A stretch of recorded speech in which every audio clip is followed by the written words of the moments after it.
treinador assim da tua carreira que mais te marcou assim? Seja por histórias, causos, né? Que eu já até imagino quem deva ser, o Evaristo da vida, porque os jogadores o que mais tem é causos dele.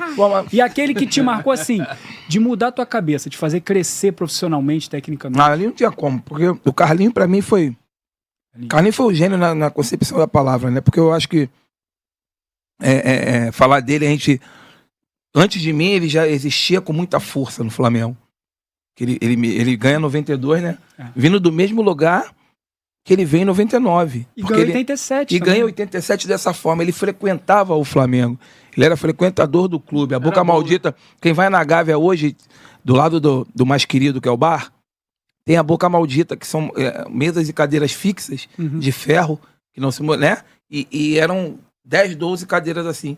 E ele era o centro das cadeiras, com um montão de que eram os corneteiros, né? Onde tem esse bagulho lá no Palmeiras, que tem o bagulho do amendoim lá. Sim. O Flamengo tinha a Boca Maldita. Tudo que acontecia domingo e quarta e domingo, os caras estavam lá quinta e estavam segunda, para comentar o que houve.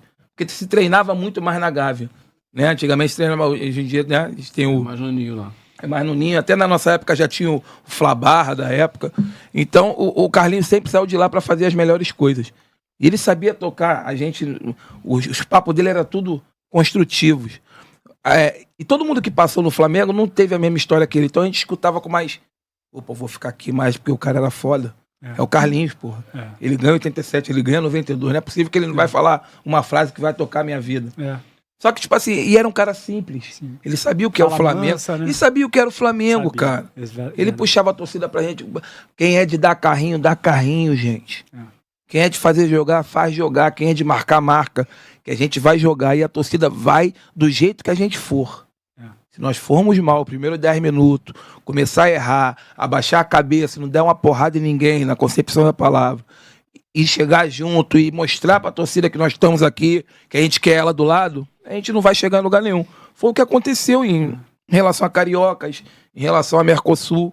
Por isso que todo mundo lembrava dele nos momentos difíceis. E sempre vinha salvar de rebaixamentos e ganhava alguma coisa e ia embora. Aí vinha um medalhão. Aí... E os medalhões que chegavam, porque esse processo foi foda. Que a gente fazia, acontecia e chegava alguém pra jogar na nossa posição. E não tinha que nem porquê. Eles não explicavam pra gente porque a gente estava saindo. Logicamente, a gente assina contrato, não assina pra falar o dia que joga e o dia que não joga. Mas, porra, a gente bem, fisicamente, tecnicamente, como é que chega outro sem precisar e pega em nosso lugar? Então a gente pensava assim, pô, e a gente já novo, a gente novinho. Pensava logo que ia voltar pra... ou não descer também, pô, que se foda então. Agora, aí descíamos pros juniores. Eu desci e subi 7 vezes, 6 vezes. Numa dessa descida e subida, eu fui muito bem num Carioca. Em 99. Mas o Carioca da base ou o Carioca da base? O da base. Com o Reinaldo. Com o Rei. Eu faço... Era o Carlos César. Professor também, seleção brasileira. Sim. É outro aqui que vocês podem trazer aqui também, que é papo bom. É época de Jorge Elau. Jorge Elau tem uma história muito engraçada em relação ao seu Elau. Que o seu Elau, muita moral no Flamengo, né? O cara que, porra, lançou Zico. E o caramba, tem um CT com o nome dele. Ele vai e pega a base do Flamengo, a base lá destruída. A gente sim. A gente até ganhava porque era o Flamengo.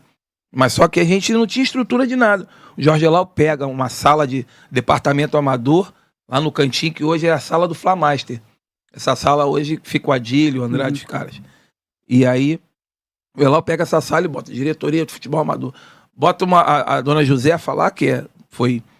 Ela era uma diretora, mas na verdade ela fazia os contratos da gente, tudo direitinho. O Elau tinha a salinha dele e tal. E aquilo ali nós falamos, esse aqui é um outro Flamengo. Isso em dezembro. A gente vai e arma o time pra jogar o Carioca em janeiro. Pô, nosso time vai, começa e pau no Laria, porque era difícil ganhar desses times. Ganhar o Laria, Madureira, pegar um São Cristóvão da vida, era foda de ganhar esses caras. Porque os caras queriam mostrar, pra estar no nosso lugar. E o Elau dando essa estrutura pra gente, a gente não recebia, mas o Elau ia lá com o negócio. Eu lembro que a Leandra era nascida, Leandra estava novinha, a Leandra nasceu em janeiro.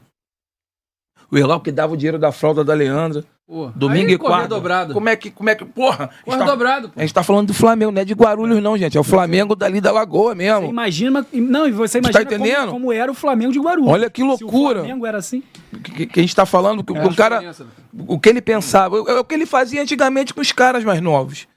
Que também não tinha condições e tudo. Mas falando de 99, que aí você e Reinaldo ali fazendo a dupla. Sim. Foi um estadual que vocês fizeram quase 50 gols aí, se contar a dupla, né? Foi. Arrebentou. Eu fiz 27 gols nesse campeonato. Eu peguei isso num pod, eu não lembro qual que ele participou, mas eu vi esse corte esses dias. O Rei era fenômeno demais. Ele falando que, comparando, dizendo o seguinte, o Lê base do Flamengo, naquela base do Flamengo naquele momento, era o Henrique do Palmeiras hoje.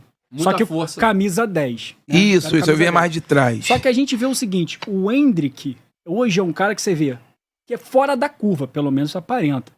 Porra, uma personalidade assim, um equilíbrio mental, ele parece ser um veterano jogando futebol. Mas é porque a preparação não vem de ontem. Exatamente. Você não pode pensar que vai acontecer isso contigo Exatamente. hoje. A pergunta para você é a seguinte, você falou, subiu e desceu 7 vezes. Imagina a cabeça do garoto. Vai ao céu, vai ao inferno, porque, porra, chegou uma vez. Como é que eu ainda consigo? Como é que eu ainda consigo? Como é que você encontrou força aí? Naquele momento Perfeito. que a gente discute o Flamengo atual. Quando a gente fala do Flamengo atual, o Flamengo está entre os 4 clubes da Série A que não tem o departamento de psicologia. A gente fala muito isso. Naquela época, eu imagino que deveria ser uma loucura. Como é que você conseguia lidar com isso, cara? Nós tínhamos, cara. Nós até tínhamos esse departamento. Tinha nutricionista, tinha psicólogo, essas coisas a gente tinha. Mas a gente não... Por achar que tudo estava tranquilo e pela base ser tão largada antigamente, não é só a base do Flamengo, não, as bases eram largadas, porque a gente não produzia. Nossas bases até produziam, mas produzia com 20, com 19, 20. Hoje e por que acontece isso? Porque a Sport TV passa jogo, a ESPN passa jogo, TV Cultura passa jogo, Flá TV passa... Todo mundo tá vendo todo mundo. E tem Libertadores, globalizou, tem tudo, né? Tem Libertadores Sub-20, pô. Pois é. A gente, antigamente, era visto na Taça BH quando era visto, e a Taça São Paulo de Júnior. Que a gente tinha 3 jogos pra ser visto. E tinha um canal, eu não lembro qual canal que passava de manhã, o Campeonato Dentão de Leite. Isso aí, é isso aí. Pra tu ver como é que as coisas mudam hoje. Hoje tem os jogadores, pai de jogador faz vídeo com um jogador com 11 anos de idade. Com 10 anos de idade. Quem que tu sabe que vai ser com 10, 11 anos de idade? E o resultado é cada vez mais cedo os jogadores saindo daqui, né, cara? E o resultado é cada vez mais cedo também profissionalmente, as coisas não serem bem tecnicamente. A verdade é essa. Etapa, né, mas mesmo a verdade assim, é essa. Mas mesmo etapa, assim, na né? época de vocês, até pela história do Flamengo... Aquela água com gás amarela, por favor, que será que temos? Tem. Aquele suco da confusão. Isso, obrigado. A gente vem de uma década de 80 formidável, o Flamengo se encaixando. Primeiro time brasileiro a ter patrocínio e material esportivo, o negócio todo. Aí vem os anos 90, o Flamengo derrocada, muito atleta sendo gerado, financeiramente acabado. E aí o Flamengo, aquela fome, eu preciso ter ídolos de novo. E todo garoto que chega, meio campo, deve ter passado isso, é o novo Zico, é o novo Adílio, já é uma pressão grande. Já entra titular, tendo que conquistar título, sendo comparado com o ídolo eterno do Flamengo. Caraca, se ou tem um departamento de psicologia muito bom, ou desculpa, era uma geração raiz de futebol, onde o cara vinha de tanto sofrimento para chegar ali, que ele já era tão calejado que ele pouco sentia. Perfeito. Porque hoje a gente vê, por exemplo, fazendo analogia, a gente teve o caso recente do Wesley, onde o pessoal fala, mas um torcedor que nem seria do Flamengo foi brincar e ele, teoricamente, teria agredido o rapaz, mas enfim... Perdeu a cabeça. E a gente vê muito atleta, os meninos do Flamengo, criando esse tipo de problema, perdendo a cabeça. Vamos comparar com a geração de vocês. Qual é a pressão que eles têm hoje? É zero. Sim. Eles têm um time de galáctico, de estrelas, que tem toda a responsabilidade e aos poucos eles vão entrando e tendo oportunidade. Mas parece que sentem mais que vocês. O que muda é que essa pressão que a gente tinha, eles não têm. Que eles podem se... Eles são protegidos pelo um Gabigol, pelo um Bruno Henrique, pelo Diego Ribas, que pra mim ele tinha que fazer mais uns 2 aninhos ali. Poderia. Na minha concepção. Não é pra jogar, futebol, tá? E também não é pra jogar que eu tô falando. Continuar ali. Líder do grupo. Não, eu tô falando de vestiário, gente. O que ganha jogo é vestiário. Não é aqui não, microfone, você falar, você se explicar, não. O vestiário. Sabe por quê? O que mata e o que deixa viver são os 90 minutos. Tudo se define ali. Não adianta você falar, fulano falar e o caralho vai se definir ali. Tu vai ter que entrar no campo pra jogar. Entendeu? Tinha um grupo que eu comecei, né? Eu rodei.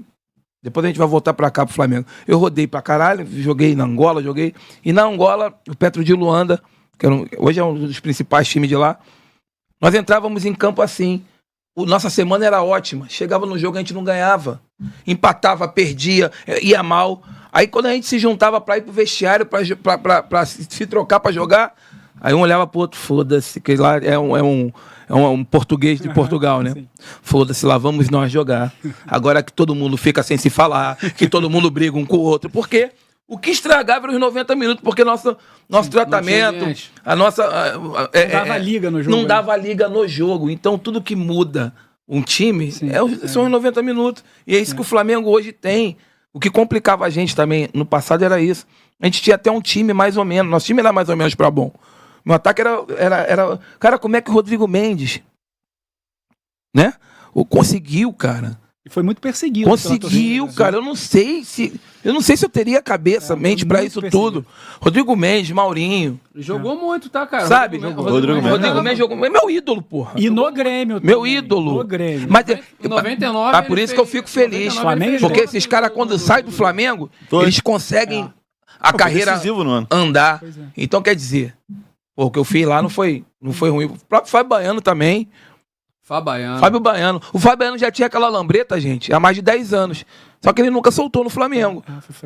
Mas por quê? Perseguido pra caralho. O Fabinho não foi da sua geração, foi um pouquinho antes. Fez década no Cruzeiro, titular. Capitão do time. O Gelson Baresi. Eu lembro de um Flamengo e São Caetano, cara. Pô, São Caetano amassando o Flamengo dos 90 minutos. O Flamengo só teve 2 oportunidades. Contra-ataque, lançamento do Fábio Baiano pro Liedson. Gol do Flamengo. Segundo tempo, passe do Fábio Baiano, lançamento do Liedson. Gol do Flamengo. Mano, a torcida do Flamengo antigamente já tinha os caras já estigmatizados, que elas iam xingar. A torcida sempre escolheu alguém, né? É isso aí. A torcida sempre escolheu alguém. Fala os gols do Rodrigo Mendes aí. Não, é tudo gol importante. Tudo gol importante. Principalmente aquele espírito, né, cara? Bate na mão do goleiro. Mas olha só, a torcida continua escolhendo alguém. Mas o problema lá, dessa época, é que o escolhido era sempre o da base. Era sempre o garoto que subia. Então assim, ia queimando os garotos. Aí o Paulo Nunes sai barato. Aí o Marquinhos sai do Flamengo. Marquinhos no Flamengo, 93, Paulo tem um Nunes, jogo pra mim. Carioca, Tem um jogo pra mim que é um dos maiores jogos que eu vi do Flamengo. Contra os 2 jogos, final da Supercopa. No Maracanã, que ele faz 2 gols e ele faz um gol lá, que é o gol do empate. O Flamengo jogou demais, o jogo aberto e o São Paulo bicampeão do mundo, a loucura, filho. E era o time que depois se enfrentou. Os dois se enfrentaram nas quartas de final da Libertadores. São Paulo levou a melhor. Porque o Flamengo estava na transição, saiu o Júnior, saiu um monte de gente. A gente sempre estava na transição. Porque nada dava certo. Exato. 3 em 3 meses tinha que trocar, 6 meses tinha que trocar. Leo Marquinhos em 93, 94 brabo. Foi cogitado. Outro brabo. Esqueceram Meu disso. Deus do Foi céu. cogitado para substituir o Raí na Copa do Mundo de 94. A bola que ele tava jogando no Flamengo e que a torcida do Flamengo não via. E foi pra onde depois? O Palmeiras da Parmalat ganhou um monte de coisa lá. Aí vai de Djalminha, aí vai um monte de atleta nesse mesmo cenário. Então, assim, isso aí. É uma discussão que a gente tem muito na mesa hoje com o Flamengo Rio. Foi mal gerido também, né, cara? Assim, a gente teve bons presidentes, mas a gente sempre teve presidentes ruins também, cara. Assim, o acabou o dinheiro do Márcio Braga, pô, foi emblemático. Mas esse mesmo Márcio Braga foi quem conseguiu cota de TV. Então, assim, cara, são oscilações. O Edmundo Santos Silva, sei que você não gosta de entrar muito nesse assunto do Edmundo Santos Silva e ISL, e tem umas continhas lá braba que ele deixou. Cara, mas assim, são presidentes que, cara, estavam mais preocupados em torrar o dinheiro que estava no cofre e o dinheiro que entrava do patrocínio. Em 2001, pouca gente sabe, cara, mas a Nike não queria pagar o pet. Sim. Era pra pagar salários atrasados, pô. O Edmundo que foi lá, meu irmão, o Pet não ia jogar. É isso aí. E aí pagaram o Pet pra jogar e deu no que deu, filho. Isso aí. Deu no que deu. Ele no hotel não queria jogar mesmo. Exatamente. Boa, cara. Mas você falou de vestiário. E aí, ao mesmo tempo, você falou que o treinador que mais te marcou na tua carreira foi o Carlinhos. E o Carlinhos foi um treinador de Flamengo, né? Porque ele teve passagem no Guarani, não teve sucesso. Ele é um cara, assim, é o cara do Flamengo. Nasceu pra fazer por nós, Nasceu, cara. Exatamente. Nasceu pra fazer pelo Flamengo. E pra mim, eu sempre falo isso, não desmerecendo Jesus, nem muito menos o Tite que tá aí, mas eu acho que o Carlinhos, se pegasse um momento parecido no Flamengo, poderia ter feito até mais que esses caras, sem sombra de dúvidas. Pra mim, por identificação com o Flamengo, é o maior treinador da história. Porque ele ia comer esse tempo da identificação. Ele já era identificado. Exatamente. Só que, ao mesmo tempo, era de uma tranquilidade assim que até assustava. E aí, muitas vezes que eu observava, o time não jogava nada o primeiro tempo. E não é na tua época só, não. Todas as épocas. Desde quando eu comecei a acompanhar ali, 92 e tal, o time não jogava nada. Aí descia o Carlinhos, com o bonezinho dele, naquela tranquilidade, e o time voltava completamente diferente. Como é que era essa tua experiência no vestiário com ele, especificamente? Qual era o segredo que ele tinha para fazer o time mudar completamente? É o tal do conhecer o clube, não só os jogadores, é o clube. Porque ele fazia isso com 8 meses de clube, nessa volta, todas essas reviravoltas que ele deu, e com 1 mês de ter conhecido a gente, às vezes nem ter conhecido a gente, mesmo na Mercosul, cara. Quando eu vou entrar em campo, eu pensava que eu tinha entrado aos 37, 38 do segundo tempo. Não, eu entrei bem antes, eu entrei com 20 e poucos. Na metade. E aí, o que ele falou foi o seguinte pra mim, olha que loucura. Não é o que tu faz, olha o que tu fez na semana, taticamente, tu fez aquilo, eu quero que tu faça a mesma coisa. Pega esse cara aqui, faz o que você fez nos juniores, faz o que você fazia lá atrás. Cabeça, né? Te mostra que já porra, o que eu faço? Eu entro energizado mesmo. Eu começo a lembrar de que 6, 7 meses atrás eu fui artilheiro dos juniores, com 27 gols. O cara